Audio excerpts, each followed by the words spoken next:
Malakas ang kita o tiba-tiba tuwing eleksyon ng mga artista. Nakaugalian na kasi na tuwing kampanya, kumukuha mga kandidato o partido ng mga sikat na magaling na mag-perform ng mga artista, singer o kaya host para tauhin ang campaign sorties.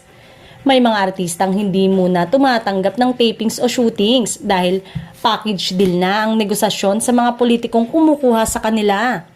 Ang iba ay halos 2 buwang nasa probinsya kung saan doon nangangampanya ang politikong iniendorso nila.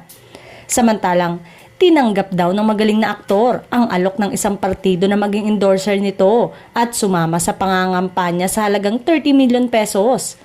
Kasali sana ang magaling na aktor sa isang teleserye na maganda ang ratings at nagte-trending pa ito. Kaya kahit hindi siya mag-taping o mag-shooting, malaki na ang kikitain niya kung matuloy itong partidong ikakampanya niya. Gwapo at sikat na aktor ang narinig na tinanggap na rin ang alok ng isang politiko na mag-concert ito sa kinasasakupan nitong probinsya. Hindi lang malinaw kung 1 o 2 concert pero worth 10 million daw ito per concert.